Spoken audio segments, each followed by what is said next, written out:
Hi, it's time for another verb of the day. Today's verb is measure. Let's take a look at some of the definitions or ways that we use this verb. The first way you might hear the verb measure used is to mean to determine the size, amount, or the degree of something. This is an action that many people regularly do in their jobs.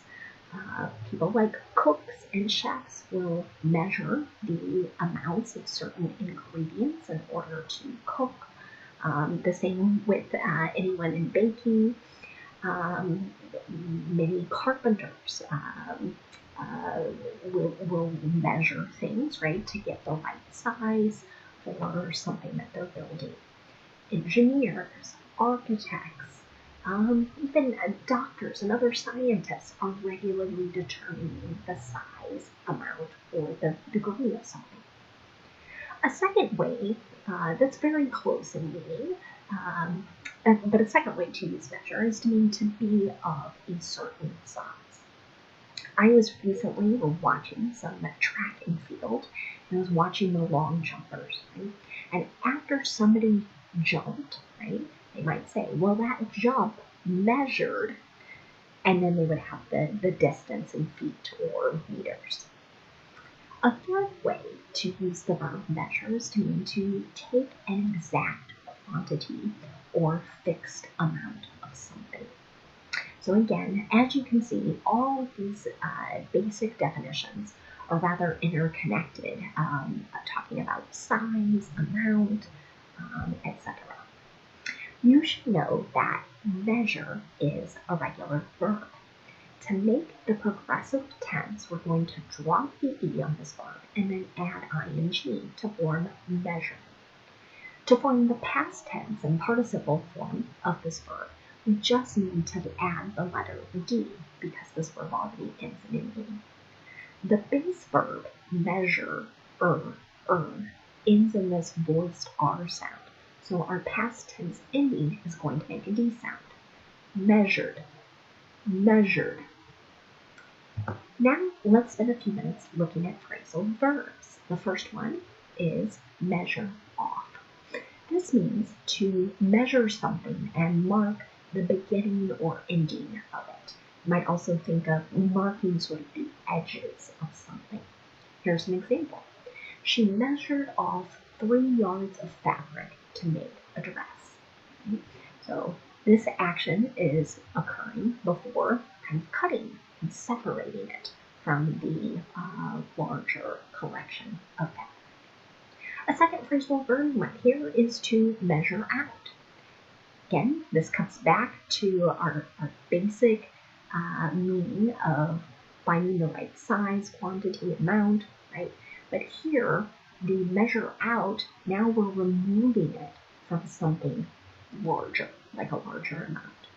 An example of this you might find in many recipes. Something like, first, measure out 2 cups of rice. Right? So people will buy rice in large bags or boxes, and here they're asking us to take it from the larger container and remove just 2 cups. Another phrasal verb you might hear is to measure up. This can mean to reach an expected standard or meet certain expectations. Here's an example of that. The last candidate we interviewed didn't measure up. So this might be a sentence where people are discussing hiring. Right? Who are we going to have work in this particular role? And someone feels like the last person that was interviewed just didn't reach the standards or the expectations they have for that particular position. Another phrasal verb, very close, is measure up to. So this can have a similar meaning as measure up, but it can also mean to be the equal of something else. So what you're going to find here is that after the to is going to be sort of that thing we're sort of comparing against, or the thing that should be or could be equal to something. Let's look at an example. Tonight's dinner measures up to the meal we had in that fancy restaurant. So this is probably, again, that idea of being equal. So someone might be saying this to give a compliment. The meal you just cooked was like eating in a very fancy restaurant. Now we are going to practice using our verb of the day, measure, and we're going to continue to look at some modals. And we're going to be talking about the past again with our modals. So first, we're going to talk about some speculations. This might be a new word for you. And you might think of it as sort of making a guess about something that occurred or possibly occurred in the past. And the thing about a speculation is you might not have a lot of evidence or proof. This is why it's a bit of a guess. So we're going to look at 3 ways to make speculations about the past.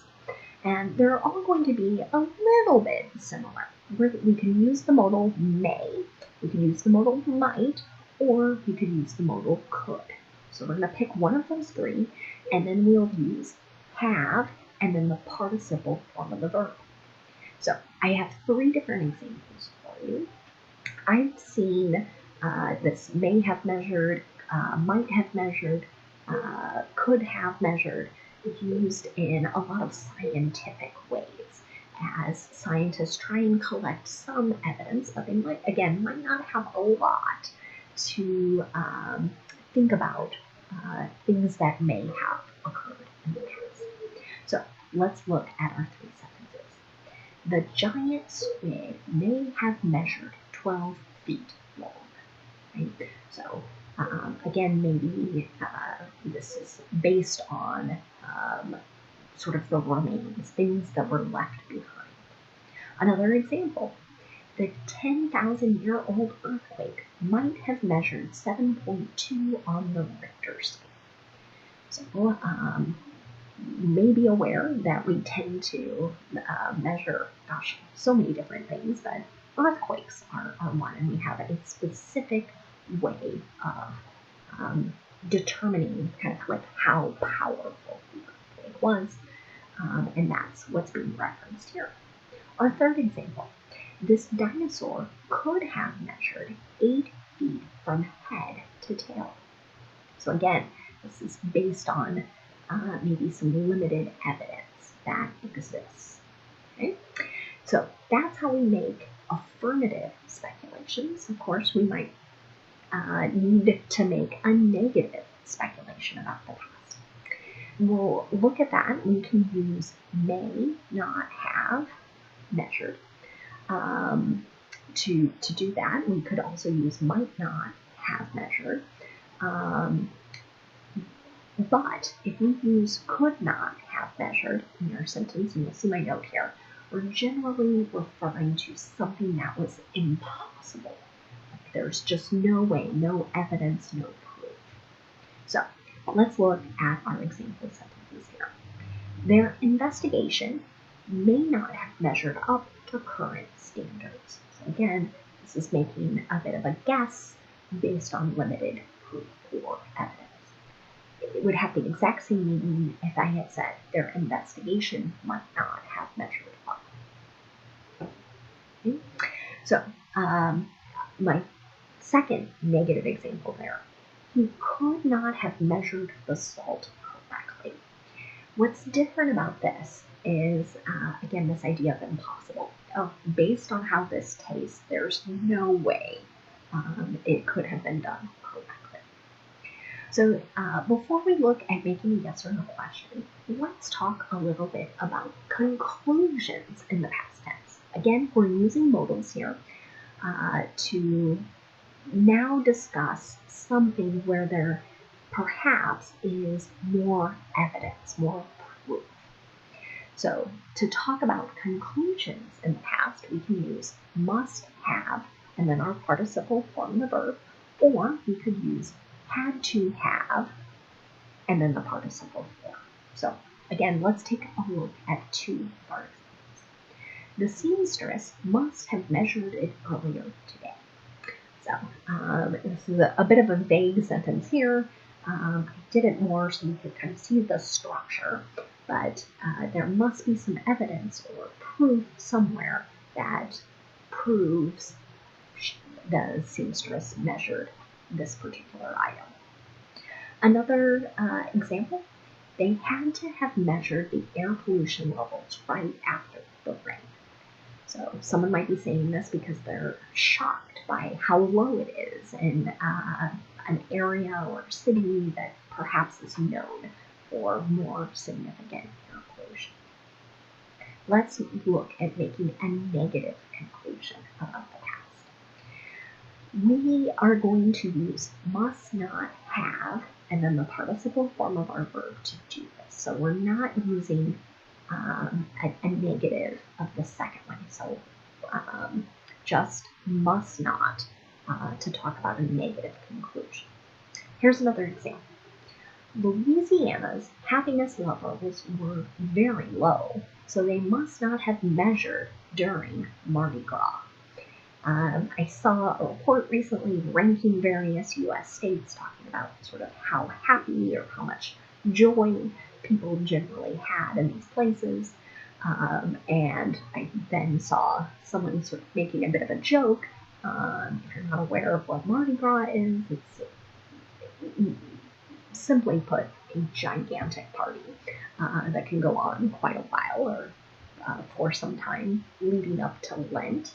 And as you might expect, right, parties are fun, people are generally happy. So someone here was making this conclusion that the survey must not have taken place during this time. You can also ask yes or no questions, asking others to speculate or conclude about something that may or may not have happened in the past. Here is an example of that. Could the area have measured the size of a soccer field?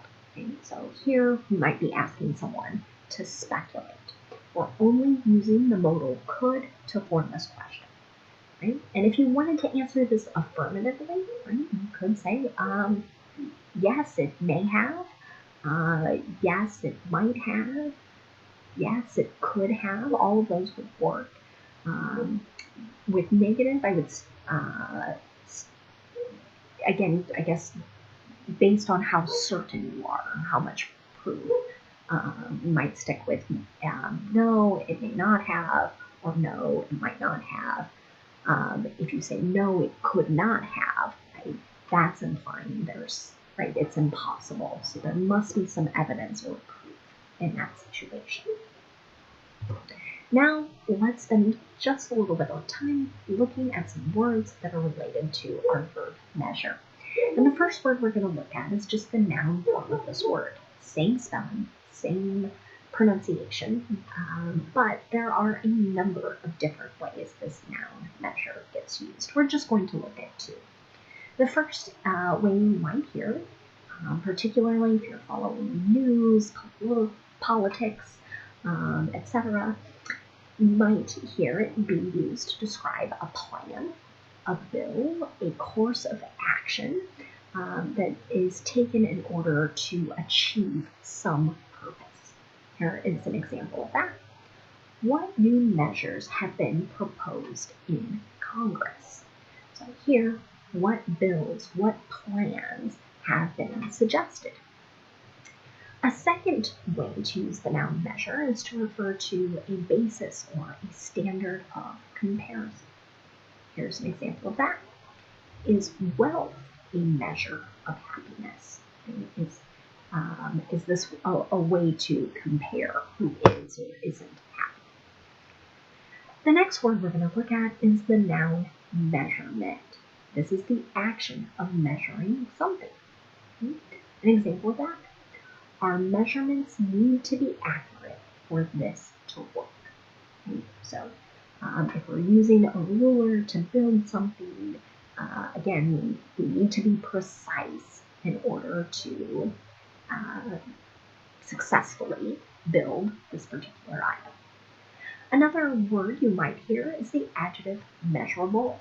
And again, we can see that suffix of able, and that's going to help us understand the definition here. Able to be measured. Here's an example of that. Is your goal measurable? Many people encourage us to have a way to measure our goals. And I brought this up to students who tell me, my goal is to get better in English. Well, how do we measure that? Can we reward this in some way to focus on something that sort of can be counted, where we can look at an amount, a quantity, something like that. So having a goal of learning X number of new words, maybe it's 10, maybe it's 50, etc. That's something we can measure. Thanks so much for watching today's video. I hope you have a great day.